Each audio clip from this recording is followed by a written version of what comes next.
இறைவனிடம் வேண்டும் பொழுது நம்பிக்கையுடன் கேட்பதையெல்லாம் பெற்றுக் கொள்வீர்கள் என்று கூறினார். ஜெபிக்கும் போது எப்படி ஜெபிக்கணுமா?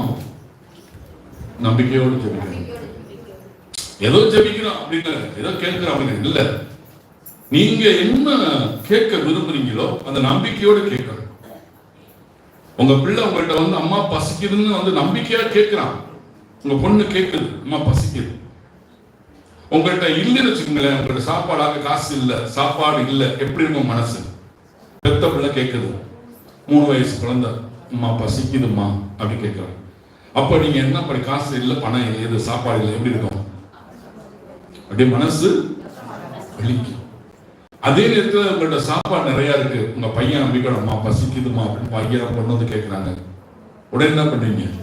உடனே ஏன் நான் கேட்கும் போதே அவனுக்கு தெரியும், எங்க அம்மாட்ட கேட்காம பக்கத்து வீட்டுக்காரங்க பேரும் அம்மா தான், பக்கத்து வீட்டுல இருக்கிறவங்களும் அம்மா தான். அவங்க வேணா அவனுக்கு சும்மா, உனக்கு அம்மா. அப்போ அவன் கேட்கும் பொழுது ஒன்றுதான் உங்கள்ட்ட கேட்பான். வேற யாரு கொடுத்தாலும் சிலவங்க வாங்க மாட்டாங்க, பசங்க வாங்க மாட்டாங்க. சில பசங்க அம்மா கண்ணை காட்டுவாங்க, வாங்கிக்கோ அப்படின்னு சொன்னா மட்டும்தான் ஆமா கண்டிஷனோட வளர்த்துருப்பாங்க. அப்போ இன்னைக்கு நீங்க ஆண்டவர்கிட்ட வந்திருக்கீங்க அப்படின்னா அவர் ஏற்கனவே சொல்லிவிட்டார். ஏன் நம்பிக்கையோட கேட்கணும் அப்படின்னா அவர் ஏற்கனவே சொல்லிவிட்டார், கேளுங்கள் உங்களுக்கு கொடுக்கப்படும். அப்போ நீங்க கேட்கும் பொழுதே நான் பெற்றுக்கொண்டேன் என்றுதான் கேட்க வேண்டும். என் ஆண்டவர் செய்தார். அப்ப அவர் கேட்கறதுக்கு முன்னாடி கொஞ்சம் யோசிச்சு பார்க்கணும், நம்ம என்ன பலவீனத்தோடு இருக்கிறோம், ஏன் நம்ம ஜெபம் சிலது கேட்கப்பட மாட்டேங்குது. ஏனென்றால் எங்களுக்கு எதிராக குற்றம் செய்தவர்களை நாங்கள் மன்னிப்பது போல. நீங்க மன்னிச்சிட்டீங்களா? எல்லாரையும் உண்மையை சொல்லுங்க, எல்லாரும் மன்னிச்சிட்டீங்களா? மன்னிக்க மாட்டீங்க. அதனால நீ காணிக்கை செலுத்த வரும் பொழுது யாருக்கு ஏதாவது மனத்தாங்கள் இருந்தால் உங்களுடைய காணிக்கையை வைத்துவிட்டு முதலில் சமரசம் செய்து. ஏனென்றால் அந்த உறவு பாருங்க, எங்கேயாவது ஒரு பக்கம் உங்களுடைய பாதிப்பங்கை அங்க வந்து இடிக்குது, எங்கேயாவது ஒரு பக்கம் இடிக்குது. Praise the Lord. Hallelujah. எங்க 2 வீலர் வந்து அது அப்படியே கடந்து வச்சு அதுக்கு இன்சூரன்ஸ் போடணும். அதுல இன்சூரன்ஸ் முடிஞ்சு போச்சு தேதி. வண்டி ஏற்கனவே இருக்கிற வண்டி இன்சூரன்ஸ் தேதி குறையாம இருந்துச்சுன்னா, இப்ப அடுத்த மாசம் ஆகஸ்ட் மாசமா 10ஆம் தேதி வரைக்கும் இன்சூரன்ஸ் இருக்கு அப்படின்னா 8ஆம் தேதி வரைக்கும் 9ஆம் தேதி வரைக்கும் வண்டி இல்லாம இப்ப இன்சூரன்ஸ் பண்ணிட்டு வந்துடலாம்.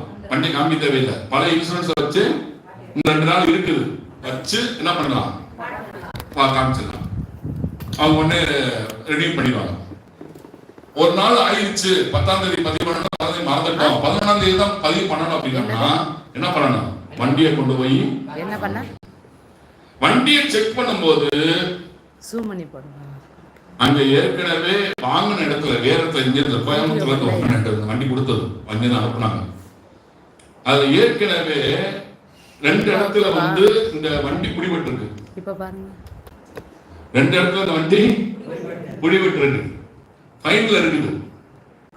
700 ரூபாய் கட்டினாங்க, இந்த இன்சூரன்ஸ் என்ன பண்ணுவாங்க, கொடுப்பாங்க. அப்ப ஏதோ ஒரு இடத்துல பாதிப்பாங்க, வண்டி இங்க நிக்குது, பாதிப்பு ஏற்பட்டது அங்க கோயம்புத்தூர் ஏற்படுத்திருக்கு, ஆனா வண்டி இங்க நிக்குது. அப்போ ஏதோ அப்ப அந்த சொல்றாங்க, உங்களுக்கு இன்சூரன்ஸ் வேணும் அப்படின்னா நீங்க அந்த ஃபைனையும் சேர்த்து கட்டினாதான் உங்களுக்கு இந்த வண்டி உங்களுக்கு இன்சூரன்ஸ் போட முடியும். அப்ப எங்கேயோ நம்ம செய்யற தப்பு எங்க இருக்கு. அப்போ ஆண்டவர் சொல்றாரு, நீ செய்த பாவத்தை 3ஆம் 4ஆம் தலைமுறை வரை நான் கண்டித்து தீர்ப்பேன். சொல்லுவாங்க, யாரோ செய்த பாவம் என் பிள்ளைய போட்டு வாட்டுது, ஆட்டி படைக்குது, என்ன பண்ணாங்களோ தெரியலையே. அப்போ அதுக்கு தான் ஆண்டவர் என்ன செய்றாரு, உன் சாபங்களையும் பாவங்களையும் ஆண்டவர் சிலுவையில் சுமந்து தீர்த்து விட்டார். அல்லேலூயா, அல்லேலூயா. அப்ப அவர்ட்ட போக உனக்கு ஒரு புதிய வழியை கொடுத்துட்டார். சப்போஸ் ஒண்ணு இல்லைங்க, இப்போ உங்க பையனுக்கு வந்து ஃபீஸ் வந்து 15,000 கட்டணும். இப்போ உங்களுக்கு தெரிஞ்சவங்க உங்க மேல இறக்கப்படக்கூடிய ஒரு அண்ணன் வந்து, அம்மா 14,500 ரூபாய் கட்டிடுறேன் ஒரு 500 ரூபாய் கட்டிடுவான்